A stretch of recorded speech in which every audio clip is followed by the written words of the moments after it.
Bienvenue dans cette présentation dans laquelle nous allons aborder le thème de la stratégie de localisation des entreprises industrielles.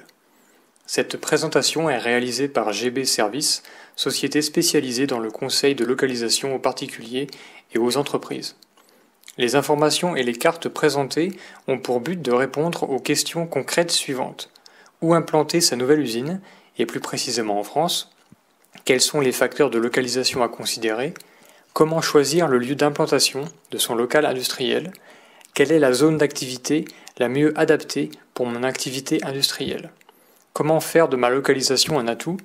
Quelle région en France paraît la plus à même d'accueillir mon projet? Premier point. Quels sont les objectifs d'une bonne localisation?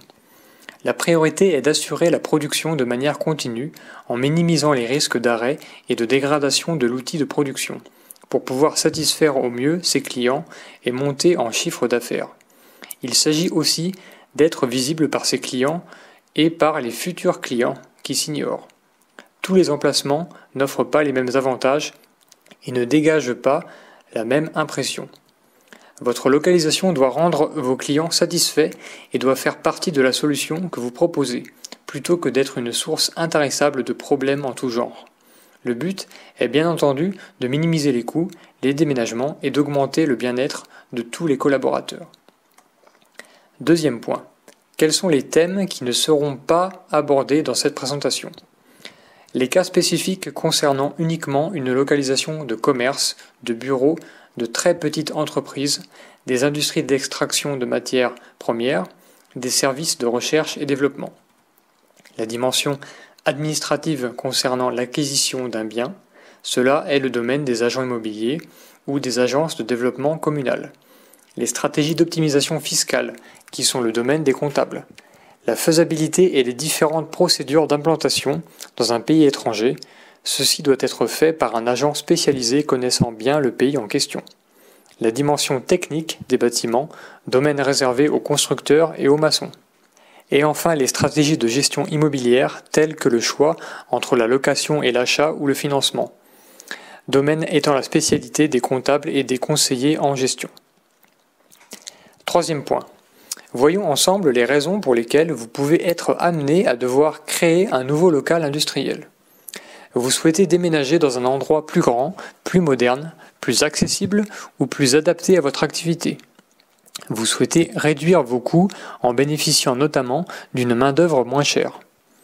Vous souhaitez obtenir des avantages stratégiques tels que avoir accès à une technologie, à des infrastructures, à une meilleure protection de la propriété intellectuelle, etc. Vous souhaitez conquérir un nouveau marché ou accéder à un marché contrôlé, ce qui nécessite d'avoir une présence sur place. Vous souhaitez vous rapprocher de vos clients et aussi de vos fournisseurs. Nous ne traiterons ici que du cas où vous souhaitez atteindre ces objectifs en achetant ou en faisant construire sur un nouveau site. Les cas de location, de co-entreprise ou d'accords commerciaux sont exclus. Quatrième point. Pourquoi est-ce que la localisation d'un site industriel est importante et doit être mûrement réfléchie? Contrairement à une banque ou à un commerce, l'usine a besoin d'être idéalement située entre ses fournisseurs et ses clients pour minimiser les coûts de transport liés au flux de matière. De plus, elle se compose de machines pesant la plupart du temps plusieurs tonnes et sont donc très coûteuses à déplacer. Les locaux sont aussi personnalisés selon le type de production. Et contrairement à des bureaux, on ne peut pas forcément changer l'aménagement. Chaque déménagement coûte plusieurs milliers d'euros par poste de travail, plus le démontage et remontage des machines, l'organisation à effectuer, les ressources exceptionnelles à mobiliser et bien d'autres actions à prévoir. Cela implique qu'une usine n'est que très difficilement déménageable. Une fois implantée, elle doit rester au même endroit et produire pendant des décennies pour être rentable. Certains secteurs industriels n'ont que très peu de choix quant à leur localisation. Les industries alimentaires se trouvant près des agriculteurs et des éleveurs, les raffineries près des sites d'extraction ou des terminaux pétroliers, les usines de production de béton ou de bitume près des chantiers, etc. Vous avez vous aussi vos propres contraintes de secteur. En plus, un site est soumis aux mêmes aléas que n'importe quelle maison ou immeuble. comme les risques naturels et technologiques, qui peuvent représenter une grave menace pour la pérennité du site. Vous avez donc un intérêt à trouver la localisation idéale pour votre prochain site industriel. Quatrième point. Pourquoi s'installer dans une zone d'activité? Pour trouver un nouveau site, nous nous limiterons aux zones d'activité, abrégées en ZA. Il en existe environ 30 000 en France, de toutes sortes et de toutes surfaces, mais le concept est aussi présent à l'étranger. Pourquoi ne pas considérer toute adresse possible et se limiter au seul ZA? Car l'offre de choix est suffisante en France. Le territoire est divisé en zones et les élus veulent d'abord remplir une zone avant de devoir en ouvrir une autre, ceci pour des raisons de cohérence territoriale. Par conséquent, vous ne pourrez pas vous implanter partout. Cela permet de regrouper les nuisances et donc de réduire les conflits de voisinage, le voisin étant par ailleurs conscient d'habiter à proximité d'une zone industrielle génératrice de désagréments. Les ZA possèdent souvent de bonnes infrastructures et permettent la mutualisation de plusieurs services tels que la restauration, les parkings, la sécurité, les crèches, la collecte des déchets. Les ZA spécialisés offrent une visibilité à leurs occupants. L'accessibilité routière est souvent bonne. Ce modèle de regroupement est une forme d'avenir, due à la très probable montée de l'insécurité et de la dégradation des infrastructures, ce qui pénalisera beaucoup de sites isolés. En plus de ces avantages, le concept de ZA nous facilite l'analyse et la recherche en limitant le nombre de zones à analyser. Selon où vous vous trouvez, il n'y a que quelques dizaines de grandes ZA par département. Bien sûr, il est possible de construire en dehors de ces ZA, mais cela est en général réservé aux grands sites. Cette introduction est maintenant terminée et nous allons pouvoir passer à la méthodologie à adopter pour trouver la localisation idéale de son site. Il y a 5 étapes à suivre. Voici un schéma de la méthodologie utilisée.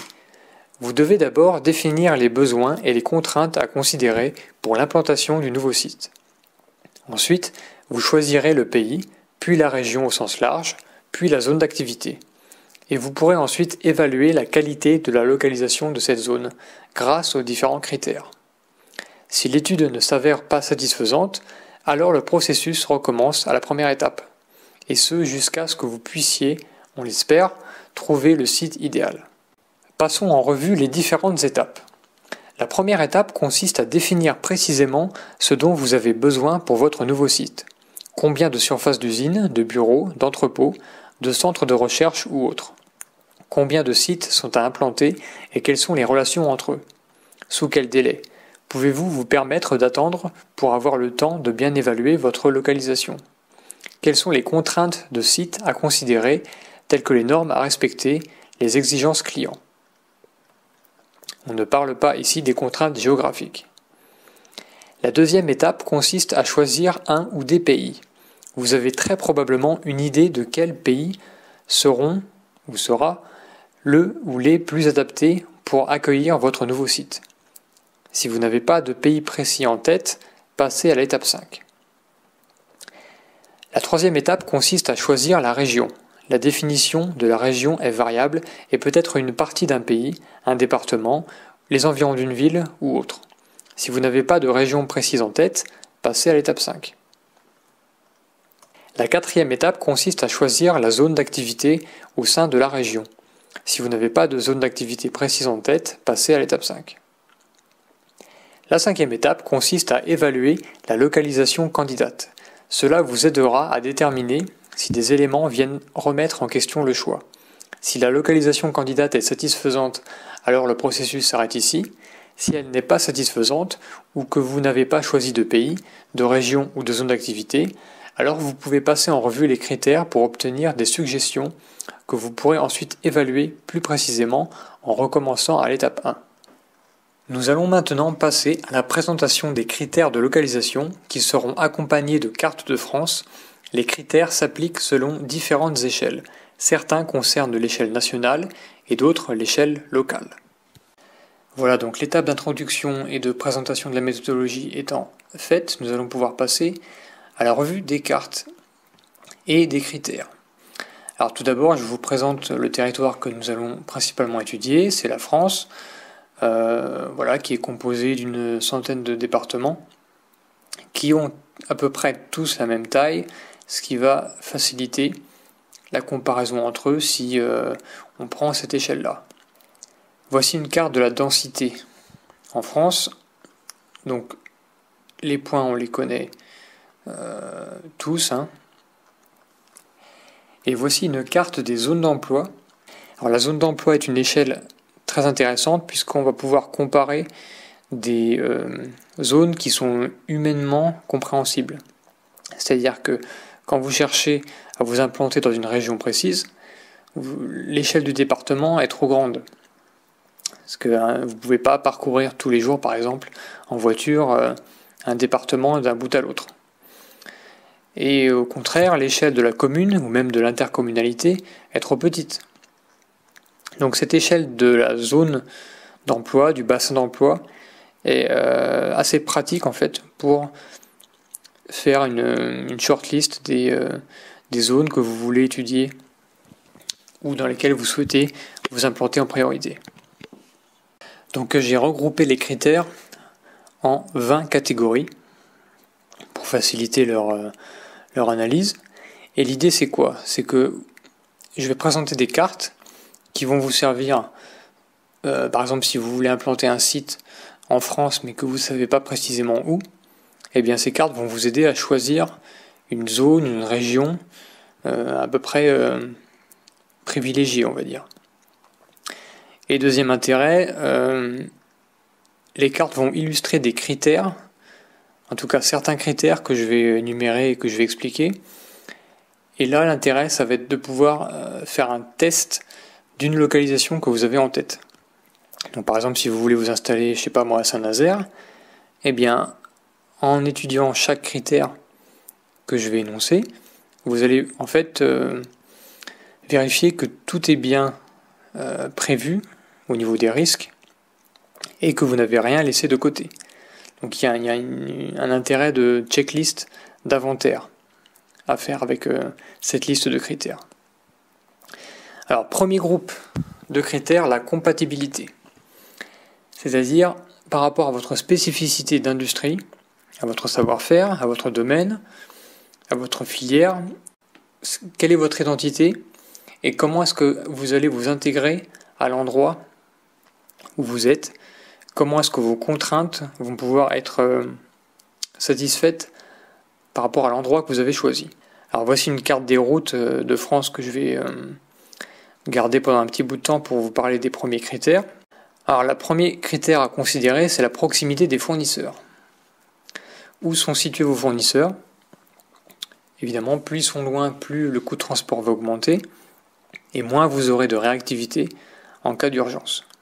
Donc l'idéal, c'est de positionner sur une carte vos différents fournisseurs avec le tonnage ou le volume correspondant à chacun et de voir où serait à peu près un centre dans lequel vous seriez à même de pouvoir tout recevoir le moins cher possible, de éventuellement faire des tournées d'enlèvement par un camion pour que ça vous coûte le moins cher possible. Deuxième critère, la proximité des clients. Et là, on pense aux points de livraison. Donc combien de points de livraison vous avez, où est-ce qu'ils sont, quel est le temps de transport pour y arriver. Là, c'est pareil, plus vous êtes proche, plus vous allez économiser et plus vous allez pouvoir réagir vite en cas d'urgence. Et une fois que vous aurez mappé tous vos points d'enlèvement et tous vos points de livraison, avec les volumes, ça va vous donner à peu près une idée de où vous devriez être pour que tout ça vous coûte le moins cher possible. Le troisième critère, c'est la proximité des prestataires. Donc de qui, de quoi vous avez besoin pour assurer votre activité. Alors là, je pense à des services comme l'informatique, des sous-traitants informatiques. Je pense à l'entretien, tout simplement le ménage.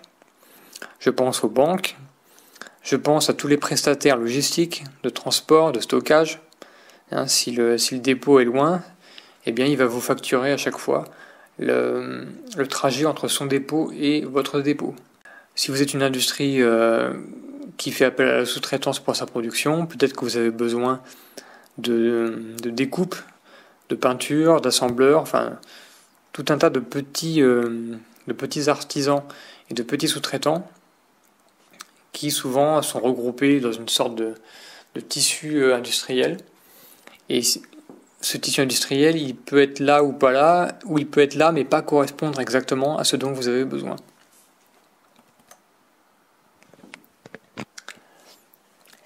Quatrième critère, la facilité des recrutements. Alors quand vous allez vous implanter, vous allez devoir évidemment faire des recrutements.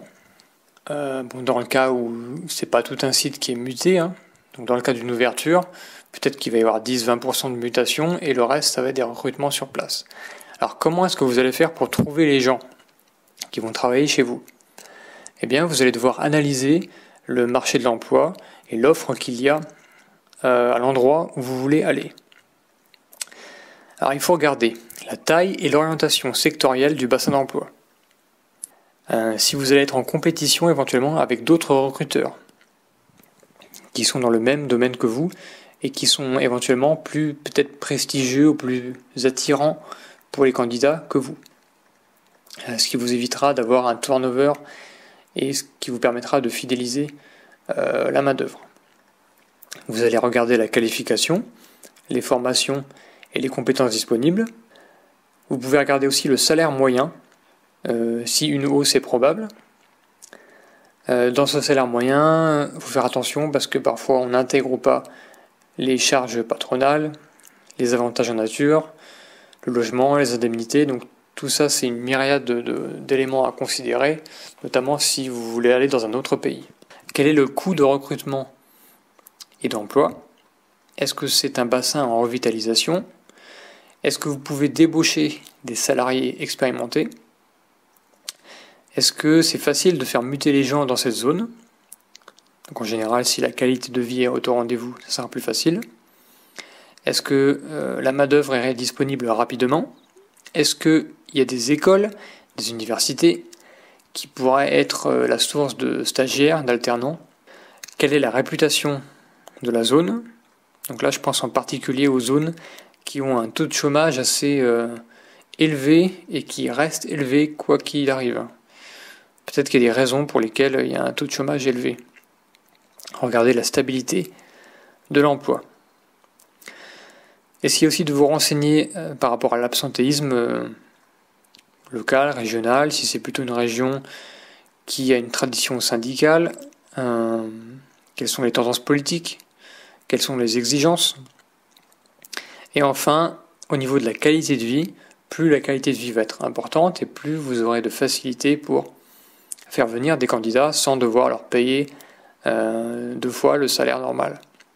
Donc pour ça, regardez le climat, les paysages, les activités qu'il y a à faire, les infrastructures de santé, l'éducation, la sécurité, les logements, l'offre de culture, les loisirs disponibles, la pollution de l'endroit et la facilité d'intégration. Donc j'ai mis quelques cartes qui pourraient vous intéresser si vous souhaitez trouver un site en France. Donc là, on voit les zones d'emploi avec leur spécialisation. Et nous, ce qui nous intéresse, c'est les zones qui sont violettes, où il y a une surreprésentation de cadres. Donc ça correspond principalement aux grandes agglomérations. Et les zones oranges qui correspondent à des spécialisations industrielles. Donc là, on voit qu'en fait, l'industrie en France, alors il y en a partout, on est d'accord. Les usines, il y en a dans le sud, est, ouest, il y en a partout. Mais là où elle se concentre le plus, c'est quand même dans la zone de la moitié nord, en particulier dans l'ouest parisien, dans le nord, Nord-Pas-de-Calais, et dans l'est. Et aussi dans la région lyonnaise. Donc évidemment, quand vous allez ouvrir un site dans un endroit qui a une tradition industrielle, ça sera beaucoup plus facile pour vous de recruter. Et c'est un lieu qui est habitué à avoir une tradition d'industrie. Deuxième carte, le nombre d'emplois par zone d'emploi. Plus la zone a des emplois industriels et plus vous allez pouvoir recruter facilement. Donc on voit que là, il y a une zone centrale et sud, à part Toulouse, qui est un peu pauvre en emploi industriel. Alors, encore une fois, ça ne veut pas dire que vous trouverez personne, mais ça sera probablement plus compliqué. Voici le taux d'activité des 15-64 ans. Donc plus la zone d'emploi est enfoncée et plus les gens sont occupés.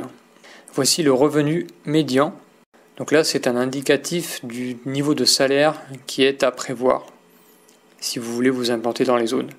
Donc sans surprise encore une fois, plus la zone est urbanisée, plus il y a des villes et plus les salaires sont hauts.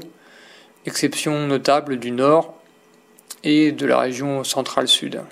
La carte du niveau de vie en France, ça c'est un classement sur des critères qui sont subjectifs, mais bon, ça ne veut pas dire que si vous vivez dans un département, dans une zone d'emploi orange, vous allez avoir une vie misérable, mais bon, les critères sont quand même pas mal, donc on voit que la qualité de vie est quand même importante dans le tiers ouest, autour de la région parisienne, autour d'une grande partie de la région lyonnaise, en Alsace et aussi dans le sud-ouest. Voici la densité de médecins généralistes. Donc là, c'est pour vous faire rappeler de regarder évidemment les infrastructures de santé, puisque la première chose que les gens regardent avant de déménager dans un endroit, c'est est-ce qu'il y a un hôpital, est-ce que c'est facile d'accès, est-ce que je pourrais trouver un dentiste. Donc là, on a une zone sud qui est un peu plus peuplée en médecins. Mais bon, après, il y en a partout, c'est pareil. Mais voilà. Ça, c'est plus du niveau local, au niveau de la zone d'emploi, qu'il faudra regarder. 5e critère de compatibilité, l'acceptation publique locale. Donc là, c'est en particulier si votre industrie est polluante ou si elle n'est pas très bien vue éthiquement. Comment vont réagir les gens qui habitent autour de la parcelle que vous voulez acquérir, puisque avant de faire un projet, avant de construire, vous allez devoir évidemment demander l'autorisation de la mairie, après il va y avoir une enquête publique avec des panneaux, et si vous voulez implanter un incinérateur juste à côté d'une résidence pavillonnaire, si tant est que le maire ait accepté ça, eh bien vous allez avoir une opposition féroce de la part des voisins. Donc, essayez de vérifier le sentiment général d'acceptation et la possibilité d'intégration dans le lieu par tous les acteurs et interlocuteurs possibles. Donc, si vous émettez des nuisances sonores ou olfactives, ça va être compliqué. Si vous livrez tôt le matin, très fréquemment, avec un camion qui ouvre ses portes, qui claque son transpalette, ça va être compliqué avec les voisins. Essayez aussi d'anticiper la future évolution de l'opinion. Par exemple, en ce moment, en Chine, on commence à vouloir éloigner les industries polluantes des endroits où elles étaient jusqu'alors implantées, parce qu'il y a trop de conséquences négatives, et du coup, même les Chinois commencent à les mettre un peu de côté, Donc là, j'ai mis quelques exemples de projets qui ont été contestés par les habitants. Donc il peut y avoir des recours judiciaires. Bon, après, en général, ça se finit pas en état de siège devant votre QG, mais il peut y avoir une opposition qui va vous faire perdre du temps. Et là, du coup, il y a des solutions, des compromis à trouver. Il va falloir rassurer la population par rapport à votre capacité à limiter les nuisances. Peut-être faire visiter d'autres sites que vous avez, dont vous êtes propriétaire et qui marchent bien pour rassurer des représentants d'associations ou les élus. Ça n'est pas parce que vous allez apporter des emplois que vous allez être vu comme le Messie. Mais ça, encore une fois, ça concerne que les entreprises assez polluantes. Bon, même si on a un exemple ici avec Amazon qui avait eu des difficultés à s'implanter. Autre critère, les marchés desservis. Est-ce que cette localisation va vous permettre d'accéder à un nouveau marché ? Quel est le lien avec votre marché actuel ? Est-ce que localement, il y a des clients qui peuvent être importants ? Est-ce qu'il y a un potentiel de croissance ? Quelles sont les opportunités de nouvelles activités, par exemple, de financement, de partenariat ? Et est-ce qu'il y a un risque de ne plus pouvoir satisfaire la demande ? Par exemple, si votre client vous demande un jour des délais plus courts ou une réactivité plus grande. Donc là, on parle de la France, mais la France est intégrée dans un réseau européen, même international. Maintenant, les entreprises sont en concurrence avec toutes les entreprises de la Terre, dans leur domaine, si leurs produits s'y prêtent. Et donc un marché franco-français pur, ça existe que très rarement. En général, votre marché est au moins européen et international. Donc là, on voit en Europe où est l'industrie. Donc à gauche, on a la part du PIB qui est industriel et à droite, la part des emplois industriels. Donc on voit que en fait, c'est la zone centrale principalement qui va du sud de l'Allemagne au nord de l'Italie jusqu'aux pays de l'Est et en débordant un peu sur la France, qui est la plus industrielle.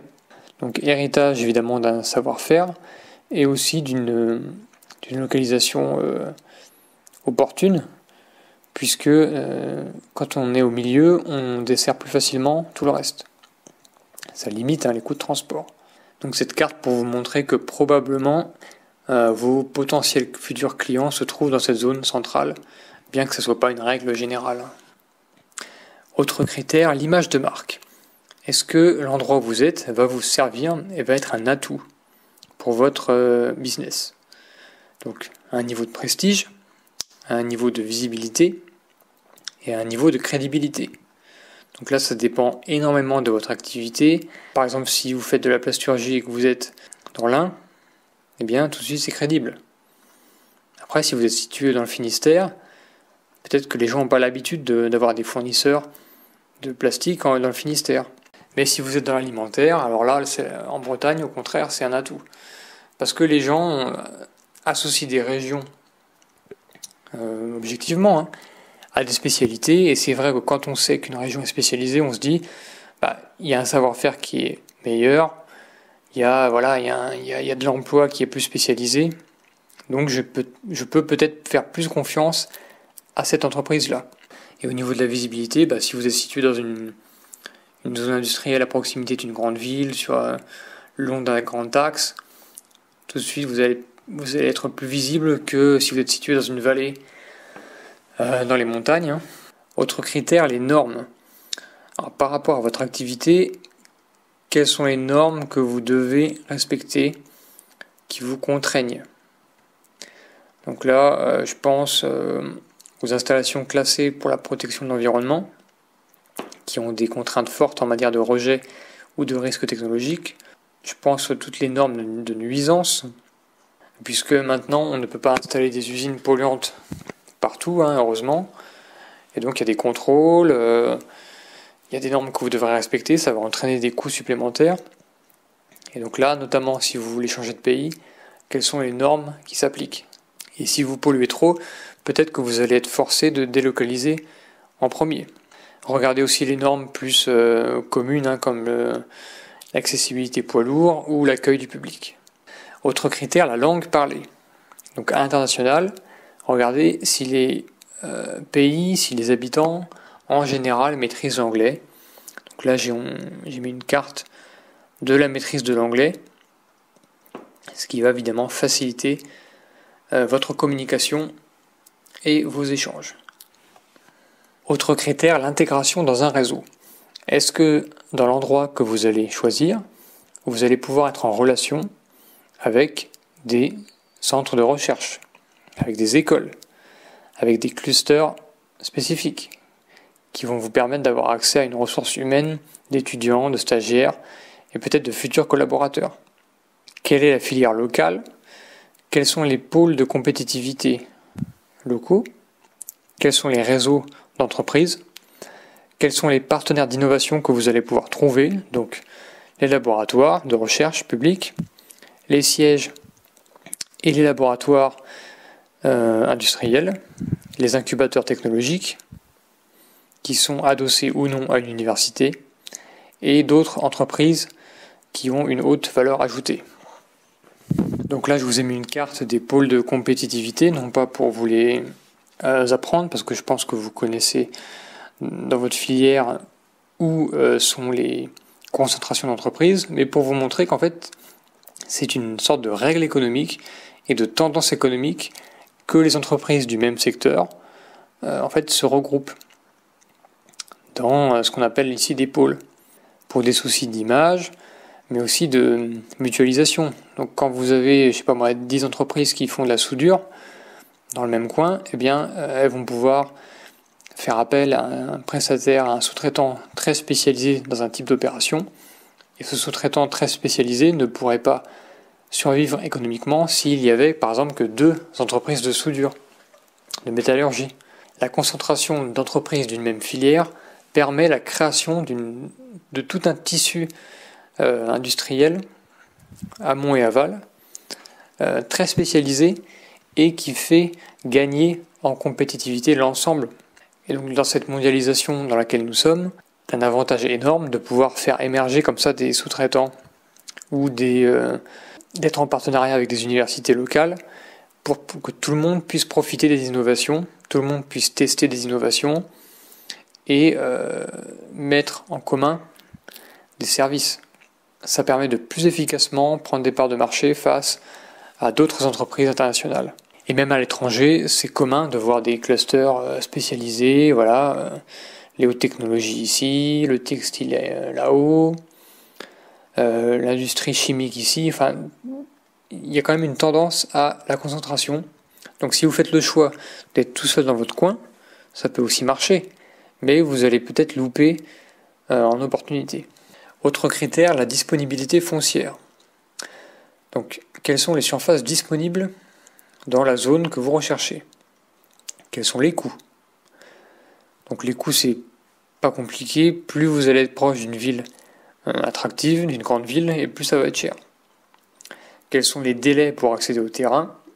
Et est-ce que le projet peut être accueilli par les autorités et être dans les clous du PLU? Alors tout d'abord, une carte pour le prix des terrains. Donc ça, à peu près tout le monde voit ce qu'il en est. Encore une carte, cette fois triée par département. Donc on a la zone centrale et la zone nord-est sauf l'Alsace qui sont les moins chères. Et là je vous ai mis un extrait du PLU de Nantes. Donc il dit que pour la zone industrielle, la zone UE, eh bien, par exemple, pour la sous-catégorie UEM, que cette zone permet l'installation d'activités susceptibles de générer des risques ou des nuisances. Donc ils ont créé une zone spéciale, en gros, pour toutes les entreprises qui polluent beaucoup, qui génèrent des nuisances. Donc c'est pour ça que vous n'allez pas pouvoir vous installer partout, et qu'en fait, en général, les villes prévoient des zones comme ça, spécifiques pour chaque activité commerciale, artisanale, industrielle, chimique, logistique, etc. pour créer des ensembles cohérents. Donc ça facilite la gestion pour eux, ça facilite la visibilité. Voilà, donc en regroupant, on structure. Autre critère, l'automatisation de la production. Donc l'automatisation des lignes d'industrie est de plus en plus fréquente et de plus en plus obligatoire pour pouvoir lutter contre la concurrence internationale qui, elle, s'automatise. Et dans ce cadre-là, il y a des besoins en bâtiment qui sont assez hauts. Donc là, je vous ai mis un exemple d'une plateforme dans Lyon. Vous voyez que les bâtiments qui sont automatisés, celui qui est en haut à droite, en fait, sont très hauts. Ils font souvent plusieurs dizaines de mètres pour que l'automatisation soit vraiment rentable. Or, il y a des sites où vous êtes implanté, peut-être qu'ils n'autorisent pas la construction de bâtiments aussi hauts. Et je pense notamment à tous les sites qui sont près des aéroports. Donc à considérer dans le choix de l'emplacement, est-ce qu'il y a une possibilité de monter assez haut en termes de hauteur de bâtiment pour pouvoir accueillir une automatisation. Autre critère, l'acceptation par les salariés. Par rapport au nouveau site que vous allez faire, et surtout dans les cas où c'est un déménagement qui se fait à 10, 20, 30, 40 km, est-ce que les salariés vont accepter le nouveau temps de trajet? Comment ça va se passer pour le déménagement, leur déménagement personnel? Comment leur conjoint va être classé? S'il doit être classé, est-ce qu'il y aura une résistance de la part des employés, notamment si jamais le lieu n'a pas bonne réputation. Quelles sont les possibilités de crèche, de garderie, les médecins, etc. Est-ce qu'ils vont pouvoir s'intégrer facilement? Et aussi penser que les problèmes de la vie locale que vous allez rencontrer dans l'endroit où vous allez vous installer vont automatiquement se diffuser dans les bureaux, dans les ateliers. On a beau dire qu'il faut séparer le privé et le professionnel, s'il se passe un fait divers ou de l'agitation à un niveau local, eh bien les gens vont en parler. Ça va les stresser, ça va les tourmenter, donc il y aura forcément un impact. Donc c'est pour ça, pensez au niveau des zones où vous vous implantez, quelle est la réputation, est-ce que c'est quelque chose qui pourrait vous faire regretter de vous être installé. Autre critère, le coût de transfert. Donc combien ça va vous coûter de déménager vos bureaux, vos machines, votre stock, de suivre le chantier à l'endroit où vous voulez vous installer, si c'est un déménagement. Quelle va être la qualité et le coût du produit qui va être sorti. Donc là, c'est une question un peu générale. On sort de l'analyse micro de chaque critère et on se dit, voilà, en gros, est-ce que le site qu'on va mettre en place va être capable de me sortir des produits à la qualité et au coût que l'on prévoit. Donc se poser des questions générales comme ça permet d'essayer peut-être de trouver des petites choses auxquelles on n'aurait pas pensé en faisant une analyse qui serait trop segmentée. Donc ne pas hésiter à se poser des questions générales comme ça, et aussi du type est-ce qu'on va pouvoir contrôler l'activité, quelle va être notre relation à ce site-là. Est-ce qu'on en fait un site vraiment une filiale, ou est-ce que c'est un site indépendant qui a pour objectif de prendre de la grandeur? Quelle va être notre facilité de communication et comment est-ce qu'on va arriver à collaborer ensemble? Deuxième groupe de critères, l'économie. L'état de l'économie locale va vous influencer aussi indirectement, puisque si jamais vous vous installez dans un endroit qui est un peu sinistré économiquement, est-ce que les élus locaux ne vont pas avoir tendance à vous taxer davantage pour compenser les pertes qu'ils ont? Et de manière générale, si jamais l'économie vacille dans l'endroit où vous êtes, vous allez perdre votre réseau de sous-traitants, vos intermédiaires, etc. Donc ça va être plus compliqué de survivre dans ces cas-là. Donc regardez l'état de richesse global. Là on voit le PIB par habitant, par département. Regardez aussi par exemple les exportations. Donc en France, on a une grande zone exportatrice qui est la région parisienne, plus Toulouse, plus la région lyonnaise, plus l'Alsace et le Nord, en gros. Donc les autres exportent aussi, mais dans une moindre mesure. Là, on voit le PIB par région, par habitant, en Europe. Donc sans surprise, les zones les plus riches sont du nord de l'Italie jusqu'à la Suède, plus une partie du Royaume-Uni, plus l'Île-de-France, et plus certaines autres petites régions. Au niveau de la France, on voit le taux de chômage. Donc plus une région a un taux de chômage élevé, et plus les gens traînent sans rien faire, et plus il y a des prestations à payer, etc. Donc, et moins ça rapporte aux collectivités. Donc pareil, est-ce que les collectivités vont pas avoir tendance à vouloir vous surtaxer? Là on voit par pays dans le monde le nombre d'heures de travail par employé par an en moyenne. Donc avec sans surprise les pays asiatiques qui travaillent en général plus de 2000 heures par an contre environ 1500, 1700 heures par an en moyenne en Europe. Et là vous voyez les investissements directs à l'étranger. Donc c'est intéressant de savoir où est-ce que les autres entreprises investissent, dans quel pays. Et donc plus le pays est gros sur l'image et plus il reçoit d'investissements. Donc voilà des marqueurs à peu près généraux que vous pouvez utiliser pour l'économie. Il faut aussi penser à la monnaie qui est utilisée, notamment au risque de change. Est-ce que le taux de change va peut-être vous pénaliser par rapport à vos échanges ou aux ventes à réaliser ou aux achats? Quelle est la qualité du système bancaire? et est-ce qu'il y a un risque de dévaluation.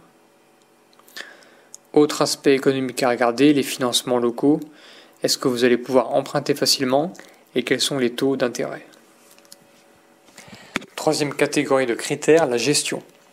Donc c'est tout ce qui a trait au monde public. Comment est-ce que le monde public gère le territoire dont il a la responsabilité. Là, on voit une carte mondiale de la facilité de faire des affaires dans chaque pays. Bon, c'est un classement, voilà, sur des critères qui donnent à peu près des idées. Donc ça ne veut pas dire qu'on ne peut rien faire dans les pays mal notés, mais en général, ça a l'air quand même d'être plutôt vrai. Donc, regardez l'attitude des autorités. Au niveau des mairies, des préfectures, des conseils départementaux, des intercommunalités, des CCI, des associations locales, notamment celles de votre filière. Comment est-ce que ces gens se comportent? Comment est-ce qu'ils sont? Comment est-ce qu'ils voient les investisseurs? Comment est-ce qu'ils traitent les entreprises sur place? Voilà, essayez de prendre un peu la température du milieu administratif. Regardez l'efficacité, regardez la corruption s'il y en a, regardez la réputation. Est-ce que vous allez pouvoir obtenir facilement votre permis de construire? Est-ce qu'il y a un risque de nationalisation? Est-ce qu'il y a un risque de contrôle de l'économie? Est-ce que d'un seul coup, l'État ne va pas vous obliger à faire telle ou telle chose, à suivre telle ou telle directive, et qui va évidemment vous pénaliser? Est-ce que vous allez manquer de protection? Quel est le niveau des services publics? Et quelle est l'attitude des tribunaux de l'endroit, notamment les tribunaux de commerce et de droit du travail, puisque si vous avez une affaire en justice, elle est traitée par le tribunal le plus compétent, le plus proche. Donc évidemment, l'endroit où vous êtes va conditionner quel tribunal va être porteur de votre affaire. Là, on voit une carte des États les plus les plus fragiles. Donc c'est basé sur une myriade de critères. En gros, c'est la résilience, la résistance au choc, aux catastrophes. Et la France est en vert foncé, elle n'est pas en bleu foncé. Regardez aussi les incitations fiscales et économiques. Donc s'il y a des zones spéciales d'activité dans lesquelles vous pouvez vous implanter, et s'il y a des aides éventuellement à l'installation. Regardez aussi l'état politique général de l'endroit. Est-ce qu'il y a une instabilité gouvernementale, légale et fiscale? Est-ce que les règlements changent tous les 5 ans en fonction de qui est au pouvoir? Et regardez les déséquilibres budgétaires. Comment est-ce que l'État gère son argent? Est-ce qu'il s'endette, par exemple, comme c'est le cas de la France, pour payer ses intérêts de dette, donc qui est en situation de surendettement? Et là, je vous ai mis une carte de l'endettement par habitant, par département en France. Et là, on voit aussi un indicateur qui peut refléter le niveau de la situation politique, le nombre moyen annuel de jours de grève pour 1000 employés. Et on voit que, voilà, cocorico. On note quand même qu'il y a très peu de grèves à l'Est. Autre critère, les agences communales de développement économique et les collectivités. Donc là, c'est vos interlocuteurs directs que vous allez avoir quand vous allez vouloir vous implanter sur une commune ou sur une intercommunalité spécifique. Il y aura une agence locale, communale, chargée de l'économie qui va vous guider pour vous implanter. Donc, regardez son professionnalisme, sa réactivité, son niveau d'accompagnement, et est-ce qu'il y a un guichet unique? Est-ce que vous n'allez pas être trimballé de personne en personne tous les mois? Voilà, donc est-ce que ces gens vont vous aider véritablement à vous installer, ou est-ce qu'au contraire, ça va plutôt être un frein? Quatrième groupe de critères, la démographie. Regardez la typologie de la population locale. Donc c'est un des aspects les plus importants et un des plus simples, qui sont les gens que vous allez rencontrer aux alentours de votre nouvelle localisation, puisque ce seront peut-être vos futurs employés, vos futurs voisins, vos futurs partenaires. Donc voilà, essayez de vous immerger dans l'endroit et avec votre intuition, simplement, de vous dire, est-ce que j'ai envie de travailler avec ces gens-là? Est-ce qu'avec ces gens-là, on va pouvoir bâtir quelque chose qui va être grand et qui va être formidable, quoi. Donc regardez la santé générale de la population, la pyramide des âges, regardez aussi la propension au conflit social, notamment si jamais les syndicats locaux sont politisés. Voilà, regardez un peu l'aspect général de la population sur plusieurs critères et regardez aussi le niveau de population ou plutôt le niveau de surpopulation. Est-ce que l'endroit où vous êtes n'est pas totalement surpeuplé, ce qui risque de poser un problème, notamment en cas de montée des prix du pétrole, de choc pétrolier, et de problèmes agriculturaux. Voilà, des endroits qui ont été urbanisés en masse depuis que le pétrole est arrivé n'ont pas beaucoup de chances de bien s'en sortir le jour où le pétrole va être beaucoup plus cher. Donc là en France, je pense notamment à la région parisienne et au sud-est, qui ont vu leur population beaucoup augmenter en l'espace de 1 siècle, 2 siècles, parfois avec des taux de x5, x10. Voilà, est-ce que ces zones-là sont vraiment résilientes le jour où il y aura un problème ou une catastrophe de n'importe quelle nature en France? Et est-ce que la promiscuité et la densité vont pas faire que les gens vont commencer à vouloir piller tout ce qu'il y a à piller?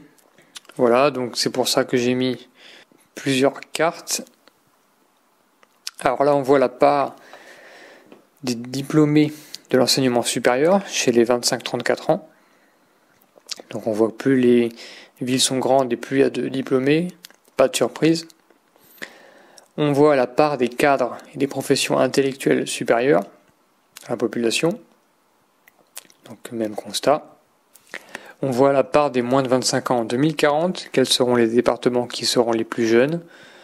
Donc en gros la région parisienne, le Nord, la Bretagne et la région lyonnaise. Et là on voit les changements de population. Donc on voit que la côte ouest et sud et la région lyonnaise vont a priori augmenter en population. Et pour se mettre dans une perspective encore plus générale, là on voit l'explosion de la population mondiale entre 1950 et la projetée en 2100. Autre catégorie de critères, le territoire. Donc ça concerne tout l'espace, tout le territoire dans lequel vous allez être implanté, sa résilience, ses caractéristiques. C'est tout ce qui a attrait à ce qu'on appelle l'aménagement du territoire. Donc là, je vous mets quelques cartes en guise d'introduction. Vous voyez par exemple les zones de spécialité industrielle en France. Là, vous voyez le niveau de désindustrialisation au fur et à mesure des années. Donc ça montre que les territoires sont de moins en moins industrialisés. Là, on voit la part des établissements dans les secteurs innovants. Donc en 2011, voilà, une innovation concentrée principalement dans les grandes villes et en Île-de-France. Là, on voit en haut 10% des zones d'emploi qui sont les plus industrielles en 2014. Donc concentrées sur la partie Grand Ouest de Paris et la région Alsace et l'Est de la Franche-Comté. Et en dessous, la carte qui montre toutes les pertes d'emplois entre 1975 et 2014, concentrées autour de la région parisienne, dans le Nord et en Lorraine, en Franche-Comté aussi. Voici les plus grandes usines de France, les plus grandes étant les appartenant au secteur automobile, aéronautique ou alors métallurgique. Et là, on voit les territoires en France qui reçoivent le plus d'investissements étrangers, donc principalement les grandes villes, et le Nord. Donc il y a des redites un peu avec les critères précédents, mais voilà, dans chaque catégorie, on retrouve quand même des notions qui sont un peu partagées. Voilà, alors plus spécifiquement, au niveau du territoire, vous allez regarder les réseaux de communication, le téléphone et Internet, en sachant que les câbles de télécommunication, notamment ceux de la fibre optique, empruntent les voies de transport ferroviaires, routières, parfois électriques et parfois les canaux. Donc ils sont à côté, en dessous, au-dessus, mais ça suit en général les réseaux existants. Donc là on voit la fibre optique en France. Regardez aussi la proximité des déchetteries. Alors, critère à ne pas prendre à la légère, puisque vous allez devoir faire quelque chose de tous vos déchets.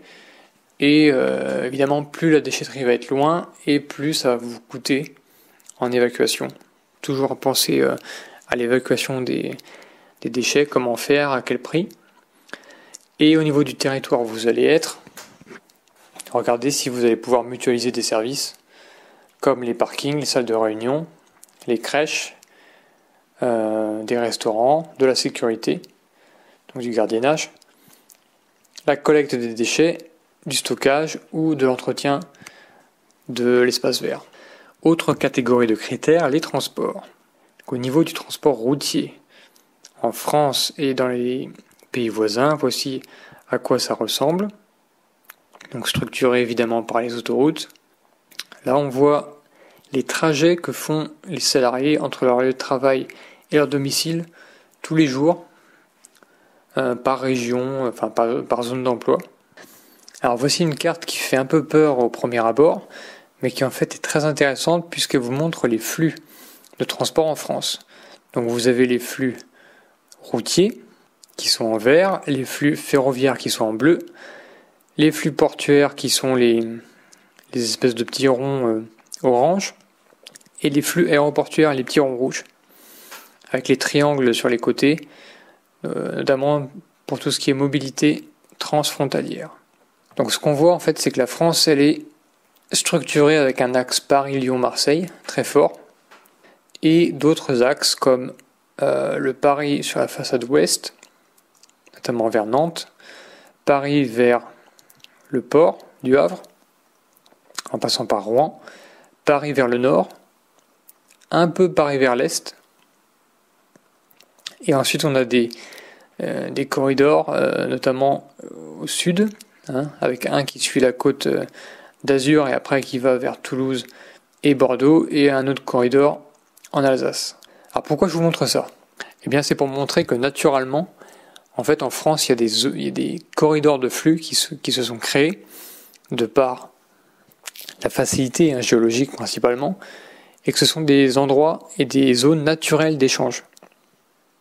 C'est-à-dire que vous pouvez innover en vous implantant dans un lieu qui est difficilement accessible, mais au regard de l'histoire et du sens de l'économie d'énergie, eh bien c'est beaucoup plus logique de s'implanter dans un lieu qui a toujours vu une circulation se passer et qui est naturellement une zone ou un couloir d'échange. Et pour démontrer ça, je vais faire appel à une carte de la Gaule du 1er et du 3e siècle. C'est très sérieux, puisque vous voyez qu'en fait les flux de l'époque, donc il y a 2000 ans, étaient quasiment les mêmes que maintenant. Donc vous avez la dorsale Paris-Lyon-Marseille, vous avez le Paris vers le nord, le Paris-Le Havre, le Paris vers l'ouest, vous avez l'Alsace et vous avez le couloir Côte d'Azur, Toulouse et Bordeaux. Donc en fait en 2000 ans, la structure fondamentale de la circulation routière n'a pas changé. Donc il n'y a aucune raison qu'elle change encore dans les 100 prochaines années. Donc si vous voulez vraiment implanter votre site dans un endroit qui soit ultra résilient par rapport au risque de montée du prix du pétrole par exemple, eh bien privilégiez les endroits qui ont fait leurs preuves en termes d'accessibilité au transport. Et restez sur les valeurs sûres qui sont ces couloirs-là, qui sont donc les plaines, qui sont les vallées, tous les endroits qui sont faciles d'accès. Retour au XXIe siècle avec une carte des routes en Europe. Et donc au niveau de l'accessibilité routière, vous allez regarder le fait que les poids lourds et les véhicules légers puissent facilement entrer sur le site. Vous allez regarder les stationnements qui sont autour, ou si vous allez devoir en créer à l'intérieur. La desserte en bus, la possibilité pour les salariés de se rendre sur place facilement, et s'il y a des péages, des taxations, pour les poids lourds notamment, entre vous et vos fournisseurs, entre vous et vos clients. Regardez la connexion aéroportuaire, donc la proximité des aéroports, les destinations qui sont proposées. Là, vous voyez une carte du trafic de marchandises par aéroport et une carte du trafic de passagers. Et enfin une carte des aéroports principaux en France. Regardez aussi la connexion ferroviaire. Est-ce qu'il y a des gares de voyageurs qui sont proches? Quelle est la desserte proposée? Là, on voit une carte des gares en France. Et regardez aussi la connexion fret. Est-ce qu'il y a des infrastructures de ferroutage multimodal qui sont à proximité? Peut-être que ça pourrait servir, et selon votre activité, ça peut être rentable. Voici le corridor de fret qui traverse la France. Voici la connexion ferroviaire en Europe. Et enfin, regardez la connexion maritime. Est-ce que vous êtes proche, ou en tout cas à quelle distance et à quel prix, des grands ports internationaux et éventuellement des ports fluviaux? Et là, on voit le tonnage des différents ports français. Autre catégorie de critères, la réglementation. Donc tout ce qui concerne les taxes et les impôts. Regardez l'impôt sur les sociétés, les taxes fixes, les charges salariales, les charges patronales, l'imposition sur les dividendes et les cotisations sociales. Regardez les taxes locales, la taxe d'aménagement, en France la CET. Regardez les droits de douane et les aides ou les déductions fiscales, notamment celles relatives à la recherche et au développement. Donc j'ai mis une carte des dépenses des gouvernements en fonction de leur PIB. Donc en gros, plus un pays dépense en proportion par rapport à son PIB, plus il a besoin de taxer le plus possible pour se financer. Donc ça donne une idée des taux de taxation, sachant que c'est toujours compliqué de comparer un taux avec un taux. Il faut voir les services, évidemment, qui sont proposés. Regardez le droit du travail. Est-ce que vous êtes libre ou pas? Et comment, surtout, de recruter sur le marché? Regardez le droit des contrats, la facilité d'embauche et la facilité de licenciement. Regardez le droit général, celui de la propriété intellectuelle. Est-ce que vous allez pouvoir protéger par des brevets vos innovations? Regardez les normes qui sont demandées aux entreprises dans ces pays-là et s'il y a des interdictions spécifiques par rapport à l'activité. Et là, je vous mets une carte de la corruption, enfin en tout cas la perception de la corruption dans le monde, ce qui va évidemment vous ajouter un coût supplémentaire.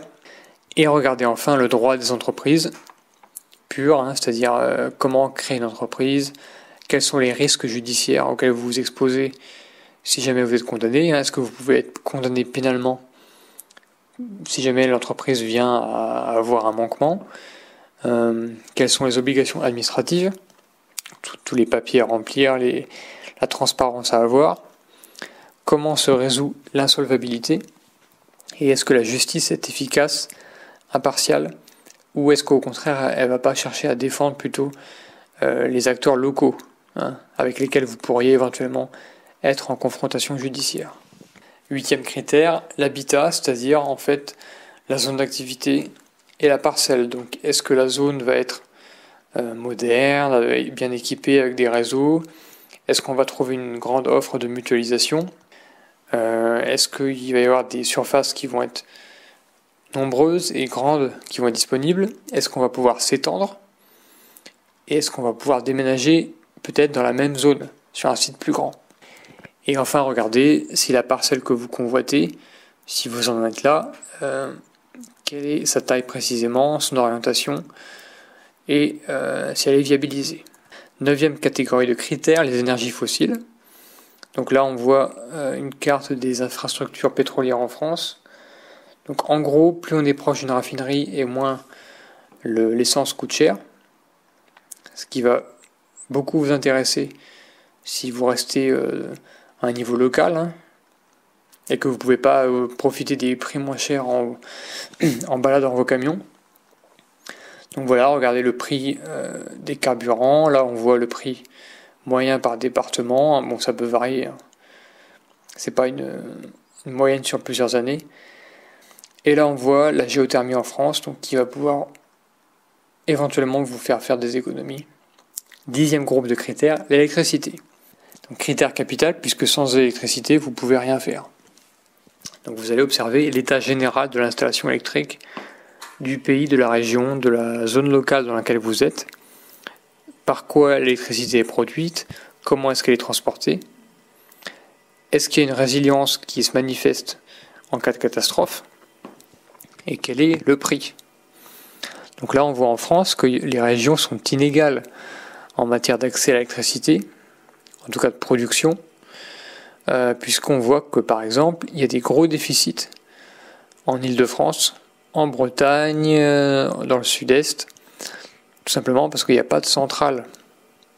Bon, alors bon, certes c'est un peu faussé parce que parfois les centrales sont entre deux régions, donc on ne peut pas dire que ça soit tout le temps vrai, mais par exemple en Bretagne c'est vrai qu'il n'y a pas de centrale nucléaire et que le réseau breton peut être très vulnérable en cas de panne comme celui de la Corse.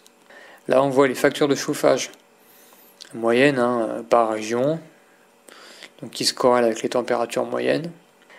Là on voit le potentiel éolien en France, donc le nord-ouest et le sud-est sont privilégiés, même si on peut trouver des petits coins locaux où il y a un potentiel éolien. Donc ça, c'est à prendre en considération dans l'avenir. Si un jour les centrales nucléaires ne sont plus utilisées, comment est-ce qu'on va substituer ça? Peut-être par de l'éolien et peut-être aussi par du solaire. Donc voici une carte des ensoleillements en France. Et là, on a une carte des barrages donc pour l'énergie hydroélectrique qui est concentrée principalement en Alsace et dans la moitié sud-sud-est. Alors dernier petit critère, regardez la proximité des lignes à haute tension. Puisque plus vous allez être loin de la source d'énergie de la centrale, et plus la ligne va être longue, et plus il y a de risques qu'elle se casse en cas de catastrophe. Donc selon votre industrie, toutes les industries sont évidemment dépendantes à l'électricité, mais certaines encore plus que d'autres. Donc si vous voulez vraiment sécuriser votre accès à l'électricité, mettez-vous le plus près possible, pas trop non plus, mais d'une centrale, ou en tout cas d'un nœud électrique. Donc par exemple là on voit le réseau 400 kV et 225 kV qui sont les plus élevés. Voilà, si jamais vous arrivez à vous localiser à quelques kilomètres maximum de ces lignes-là, ça sécurise vraiment votre accès à l'électricité. 11e catégorie de critères, l'eau, l'accès à l'eau. Donc c'est pareil, selon votre industrie, vous allez être plus ou moins dépendant à l'eau, plus ou moins dépendant à la qualité. Donc regardez la quantité d'eau qui est nécessaire pour votre production. Est-ce que vous avez besoin de faire un refroidissement hydraulique? Là on voit la quantité d'eau de pluie qui tombe par an. Donc ça ne veut pas dire que vous allez récupérer sur votre toit l'eau de pluie, mais en tout cas plus c'est arrosé et plus les petites rivières et plus les nappes phréatiques locales vont être arrosées. Donc c'est les zones montagneuses qui sont les plus où la pluviométrie est la plus importante, et on voit que la zone sud-est est une zone qui est au sud-ouest de Paris, sont peu arrosées. L'Alsace non plus n'est pas très arrosée, mais il y a beaucoup de petites rivières qui descendent des Vosges et il y a le Rhin. Donc ça compense un peu. Voici une carte des rivières. Donc c'est pareil. Attention aux zones industrielles qui sont vraiment trop récentes et qui sont qui n'ont pas été pensées pour être résilientes par rapport à l'accès à l'eau. Voilà, si elles sont situées en hauteur par rapport à des fleuves de manière exagérée, voilà, combien est-ce que ça va coûter le jour où la compagnie des eaux va faire payer l'élévation de l'eau jusqu'à la zone à cause des pompes de relevage qui vont devoir être utilisées. Donc voilà, de manière générale avec l'eau, privilégiez les endroits où il y a une ancienneté. Regardez aussi l'infrastructure du réseau d'eau, les canalisations, est-ce qu'elles ne vont pas devoir être changées dans les 10-20 prochaines années? Est-ce qu'elles ne sont pas contaminées? Est-ce qu'il n'y a pas trop de fuites? Auquel cas c'est vous qui allez les payer de toute façon, ça c'est les clients. Là on voit les prélèvements en eau de l'industrie par département. Donc voilà, certains départements sont très utilisés pour l'euro et d'autres quasiment pas. Là, on voit le prix de l'eau avec assainissement compris, collectif. Donc il y a une petite variation quand même, même si elle n'est pas énorme. Ça va de 2 euros du mètre cube à en gros 5 euros du mètre cube. Alors, il peut y avoir évidemment des variations locales très importantes. Donc il ne faut pas se fier à la valeur du département, il faudra vraiment regarder au niveau local. Combien ça va vous coûter votre approvisionnement en eau. Voilà une autre carte avec d'autres sources pour les prix. Et regardez aussi la qualité de l'eau, sa pollution, sa composition. Notamment si vous êtes dans le secteur agroalimentaire, les qualités chimiques de l'eau vont être très importantes. Et regardez le traitement des eaux usées. Est-ce que vous allez devoir construire des infrastructures spéciales? Quelles sont les contraintes de rejet des eaux usées? 12e groupe de critères, la nourriture. Donc tout simplement, est-ce que le pays dans lequel vous êtes, la région dans laquelle vous êtes, sont des régions qui vont être alimentées facilement en cas de crise? Dans le cadre de l'industrie, c'est pas un critère qui est ultra important, puisque de toute façon, la nourriture peut être acheminée. Mais quand même, si jamais vous êtes dans un pays qui n'est pas autosuffisant, le jour où il y a des troubles, vous allez subir les effets collatéraux de ces troubles. Regardez la criminalité de l'endroit dans lequel vous êtes. Donc en premier lieu, les atteintes aux personnes. Pourquoi c'est important? Parce que vos salariés vont être victimes des agressions, parce qu'ils vont être intégrés dans la vie locale sociale. Donc vous n'avez pas envie que vos salariés viennent, ou plutôt viennent pas, parce qu'ils se sont fait agresser. Pareil pour vos clients. Imaginez qu'un client se déplace et fasse 3000 km pour vous rencontrer et que quand il sort de l'aéroport, il se fait voler sa valise ou son PC portable. C'est une catastrophe pour l'image que vous dégagez. Et même si c'est pas votre faute, il va associer votre localisation et vous-même aussi en partie à cette mauvaise expérience. Donc regardez ça, regardez aussi évidemment les atteintes aux biens qui auront un impact en plus de vos clients et de vos salariés. Il y aura un impact sur vos biens matériels, simplement votre entreprise, vos technologies, votre outil informatique et vos véhicules. Je pense notamment à tous les transporteurs et les logisticiens qui sont victimes de vols de carburant très régulièrement. Donc voici une carte des cambriolages par département. Autre carte avec des sources différentes. Les taux varient, donc il faut mettre plusieurs sources. Et là, une carte qui compare la pauvreté et la délinquance. Et on voit qu'il n'y a aucun rapport entre les deux. Donc regardez l'efficacité du système judiciaire et policier. Puisque si jamais le système judiciaire dans lequel vous êtes, par exemple le système français, relâche des multirécidivistes 10, 20, 30, 40, 50 fois dans la nature, et à chaque fois il recommence, ça peut avoir un impact par rapport à ce qu'on a dit précédemment, mais aussi vous pouvez être contraint un jour, ou même sans le savoir, de le recruter. Donc une société qui laisse dans la nature des gens qui sont indésirables et qui cherche à les intégrer autre part, eh bien peut-être qu'elle va un jour vous demander de les intégrer. Ou que vous allez le faire sans vous en rendre compte. Enfin, regardez si vous pouvez sécuriser votre site. 90% des cambriolages ont lieu la nuit. Et pour faire appel à une nuit de gardiennage, ça va vous coûter environ 250 € hors taxe. Donc voilà, c'est à considérer. Regardez si la clôture qu'il y a autour du site peut être facilement renforçable. Au cas où on tombe dans une société qui soit à l'image de celle du Brésil, où là-haut il faut débarbeler au minimum sur votre clôture. Alors voici une carte un peu anecdotique des règlements de compte entre malfaiteurs. Donc on voit l'Isère et les Bouches-du-Rhône particulièrement touchées, et une carte des escroqueries et infractions économiques et financières, avec une grande prévalence dans la grande région parisienne et dans le sud-est. Donc là c'est pareil, si vous allez dans une région et ça vaut aussi principalement à l'international, où la coutume c'est d'escroquer celui qui investit, vous allez y passer, donc il faudra mettre des stratégies d'évitement en place. Autre catégorie de critères, la guerre civile. Donc on se place dans cette étude dans tous les scénarios possibles, et les conflits internes qui dégénèrent sont une possibilité, ce qui serait évidemment pour vous une catastrophe, puisque votre site serait peut-être bloqué, et en tout cas même les salariés pourraient commencer à être en conflit les uns contre les autres.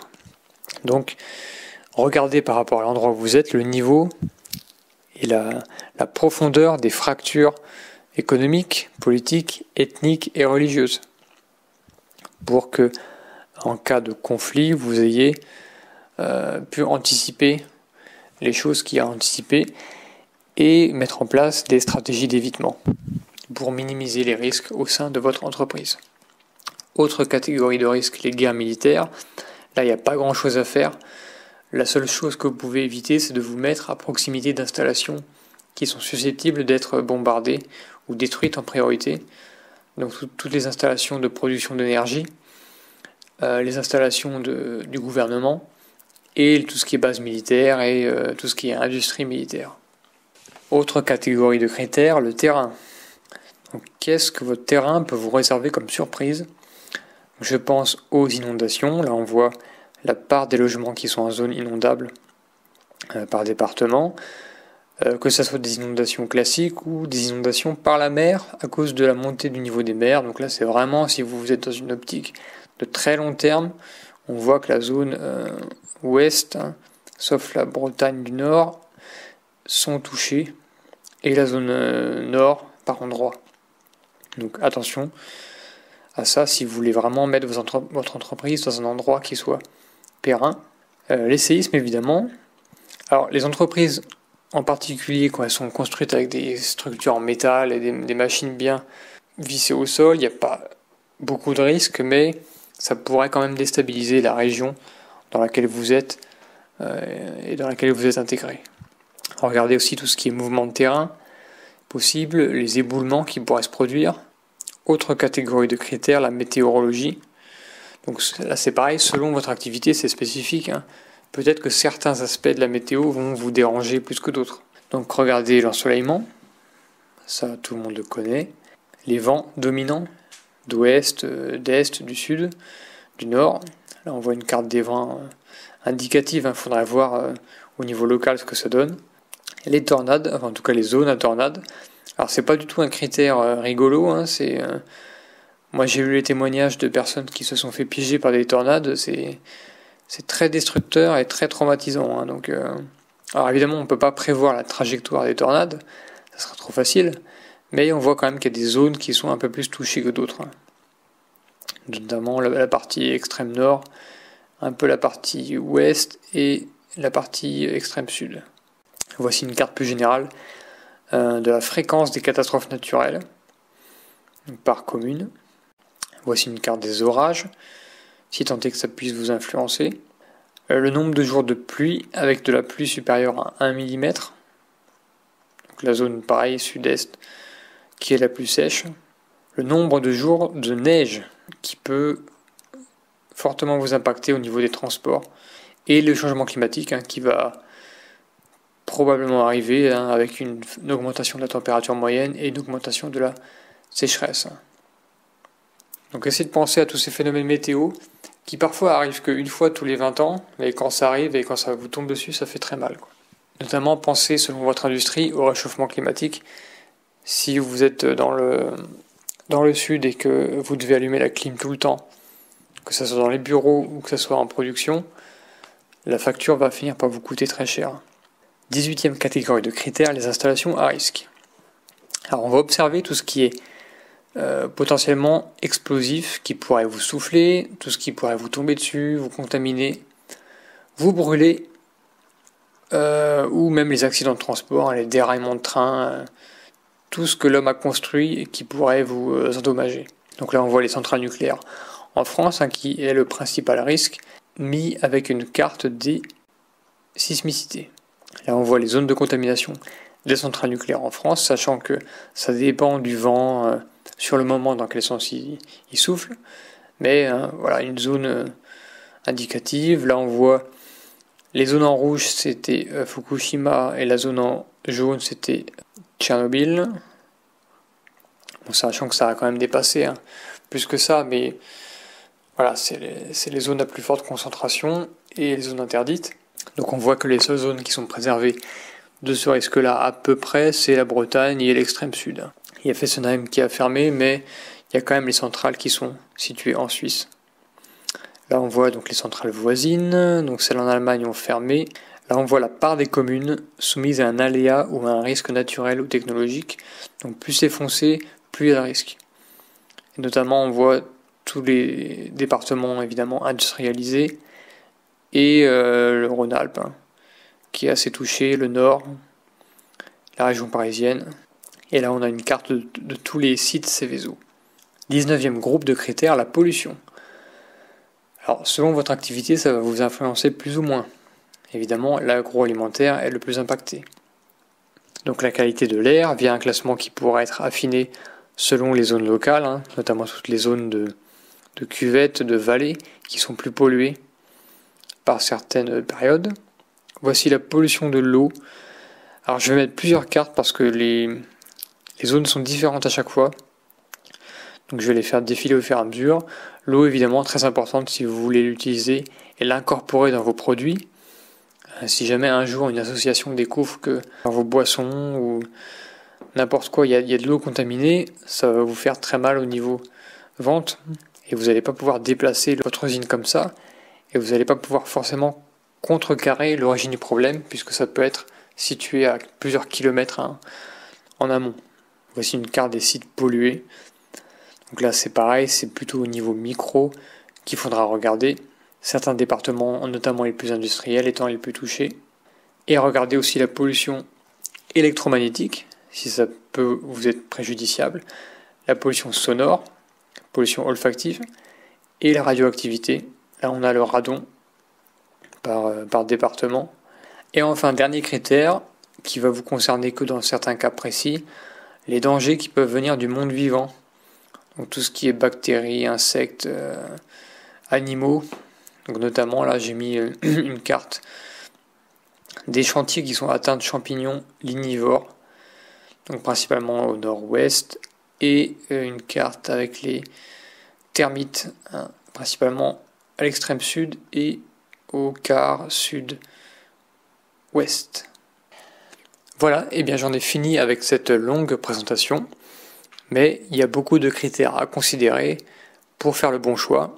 Et je peux vous assurer que toutes les heures et tous les groupes de travail que vous allez faire pour réfléchir le mieux possible à votre localisation, vous ne les regretterez pas, notamment le jour où il y aura un problème que vous auriez pu éviter en faisant simplement une recherche.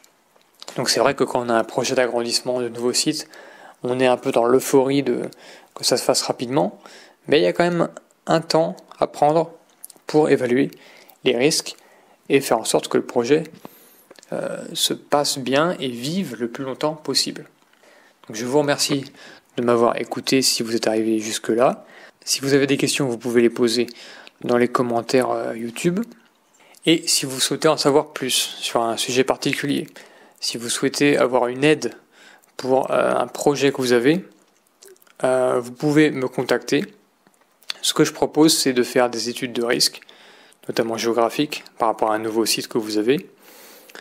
La conduite d'interviews et de réunions pour collecter les informations et les différentes contraintes au niveau des services que vous avez, pour en fait faire une sorte de dossier, de cahier des charges de la localisation du nouveau site que vous avez. Je peux aussi émettre des recommandations de localisation en fonction de vos contraintes et de facteurs que vous pensez plus importants que d'autres. Le tout évidemment dans la confidentialité et en toute indépendance. Voilà, j'espère que cette présentation vous aura été utile, que vous avez pu y apprendre quelque chose. Et si vous souhaitez en savoir plus, si vous souhaitez me contacter, envoyez-moi un mail à gbservice tout attaché avec un S à service, @protonmail.com. Et la retranscription de la première partie de la présentation et des principaux critères est disponible sur le blog gbservice.over-blog.com. Merci de m'avoir écouté, bonne chance et bonne réussite dans vos projets.